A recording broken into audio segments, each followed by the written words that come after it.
back to my YouTube channel. My name is Taylor. I'm a content creator and an artist.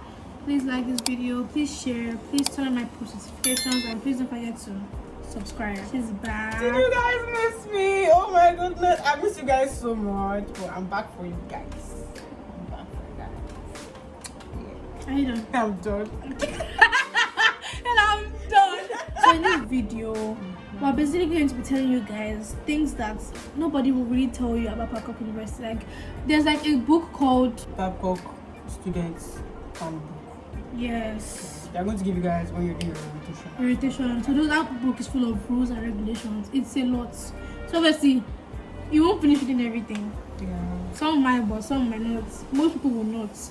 So we're basically here to tell you some things that nobody would actually like tell you that it's a rule in Babcock University. Or like, don't do it. So let's get right into the video. The first one. Okay. So buckets, pillows, pillowcase, bed sheets, they're not given by the school. Yeah. So these things, they are things that you have to bring. Buckets, bucket bowl, soap dish, soap bag, pillowcase, pillow. The only thing that school provides is mattress. Yeah. So how you sleep, how you have your bath, it's all on you. So please bring that to school. You can decide to buy 2, you can decide to buy 3, any amounts that you feel like you would need. Yeah, and then the second point you should note is that irons and kettles are not given by the school. You have to bring yours. So for those of you that can't bake with cold water, or you prefer your water to be lukewarm, you have to come to school with your kettles to be able to boil water. Then for ironing, except you want to give your clothes to the laundry service, yes, you have to come into one iron. If you want to take care of ironing your clothes by yourself, come into irons to school. So the next one, you can't walk on the grass of the school. Walk on the pavements provided. If you are caught, you will get demerits, which will lead you to the community service. Yeah. So in Babcock University, nobody will actually tell you this. Even me, I did not know till my cousin told me. You actually cannot walk on the grass. Yeah. When you come to school, you see there are lots of walkways made for you. So if they see you walking on, like, you can block here, you can walk on it and quickly run past. Then just try and shortcut or something like that. Yeah. And they might not catch you. But then they catch you. I heard that there are cameras in the trees now, so you just avoid it. Then they catch you. It won't be actually funny because you get demerits. So you have to do community service to be able to clear your demerits. So I don't know how many demerits it is. Though. I don't really know how many it is. I'm not sure, but it's not one that you want to do because I know there's a lot of community service hours. So yeah. That is, and the community service you will do is not. I don't think you want to go through that. So just avoid walking on their grass. So the next point, when you're wearing your earpiece or AirPods in school, wear only one ear. If you're seen wearing the 2, it can be seized. For instance, now you're wearing your AirPods, you don't wear the 2 at the same time when you're walking on the road, because they might. For instance, now if a car is coming from behind and then you're not, because you can let your head down and your 2 ears are in your ear, and then the car is honning, or maybe keke, exactly, or maybe somebody's even calling you. Exactly. Maybe an SOP is even calling you. You just catch yourself by yourself. Exactly. Because they'll be like, why can't she hear me? And they walk up to you and they're tapping you and they realize that you're plugged. It's trouble. That leads us to the next point. When you're caught for an exam or practice, or maybe when your items are seized, like the airports now, when your items are seized, maybe when you're caught doing something bad, don't argue. Don't try and form, I know my rights. So, don't do it. Don't be rude. Don't do anything. People that can do that to you are lecturers, the SOPs, or the portals. So if you try and claim this, they always say it's called insubordination. Yeah. So now which demerits?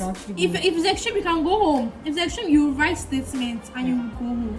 Avoid arguing. If it's like, don't like. I'm not saying that you should not beg. You can say, ask her, please, but don't do it like in a rude manner or like that kind of thing. Don't do that. Just plead with. Exactly. And let's not forget that aside from the school rules and everything, we are Nigerians. We have culture. You guys talk to an elderly person and they will take it personally. You are rude, you don't have manners. Oh, something like examination or practice now. also there's any begging. I don't think there's No any for begging. that one. You have to try Because I got to statements. fill an incident form Yeah. and then from there you take it up, Yeah, take it to the panel. if you are caught in the exam hall, Yeah. you fill an incident form in that exam hall. Yeah. And if you're trying to like not if you don't say you don't want to fill the incident form, that's double trouble. Try as much as possible not to get into trouble. Try the exam will practice. Okay? Try as much as possible not to write a statement in this school. If you write, even if it's one, it will be on your record. So don't do anything to warrant that. Like we said, this is relative to the previous point. Even if you do end up writing a statement and then it doesn't get to the disciplinary committee, it's going to be on your record. It's still going to be on your And once you're about to graduate, it's like things that they will look into to check. Okay, she actually worthy of graduating. Do you understand? Not only that, even after I finish graduating, and probably they ask for like a transcript or maybe something like that. it will be on your record. Your Yeah, record, like you wrote a statement for this. And I don't think you want that to be on your record when you're moving for further education and everything. So try as much as possible not to write a statement, which means try as much as possible not to do anything that would warrant you to write a statement. Okay. The next point, girls, try as much as possible to buy skirts without slits. Either if it's the back or the front or the side. Even if there's a slit, it shouldn't be too long because short slits can still be pardoned and everything. When you come to school, they're going to like check your check your bag, check your luggages, for contrabands. So before you put it inside to just remove it, give to your parents. Take back. It's not outside the school, that kind of thing. So they're going to check your skirts. Skirts are actually one thing that they actually say bring out. When you open your box, you'll be like, show me your skirts. Yes, that's they the tell first me thing the first thing is bring out your skirts. So skirts that have slits at the back, at the side, at the front is not allowed. It's even pardoned if you at least bring small slits, like a little, just small slits, but with like a long slit and everything, it won't be allowed. Okay, so the last point is always wear your ID cards during official hours. It's very important. See, when you're coming to school, you can buy ID cards. That thing can put inside trouble. Because it can actually put you into nobody would think that I don't have ID card, I'm very looking at my ID card. You collect it, you keep it on side. Who cares? It will shock you when it come in handy. This is like your life in this school.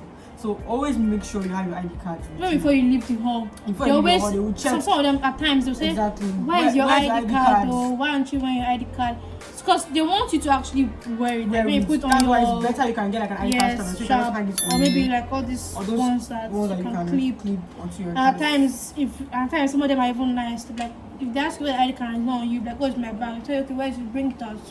This is like a guarantee that you're an assured student of Babcock University. Yeah. So that's why they always want to know you. They always want, because aside from us, the other from outside are coming to school. Yeah. So to identify that okay, you're a Babcock student, you need to be. Even when you have your ID card, don't let it be expired. Yes, another thing. Because ID cards expire. It's written at the back. No, at the front actually. Is it the front? Yeah, at the front. Like now, look at Michelle's own. It expires 2023. December 2023. She won't be here by then by the grace of God. Hallelujah. Mine expires December 2022. So I have to go and get. Yes, it depends on where I request for. If you misplace it entirely and you just want to get a new one, it's 5K. But if you have like an expired one and you want to renew, it's free. So guys, that's the end of this video. I hope it was informative. I hope you guys learned something. Please learn something. No, doing this for your own benefit. So please learn something from it. And if you do have any questions to ask, any further questions to ask, please ask in the comment section below. I always reply. That I always reply. If I don't reply, Michelle will reply. If I don't know the answer to the question you ask, I always refer you to call Babcock Helpline for you to ask further information, because I'm not sure or I am not in the right position to give a certain answer she gets. So please please share, and please turn on my post notification. Most importantly, subscribe. Bye.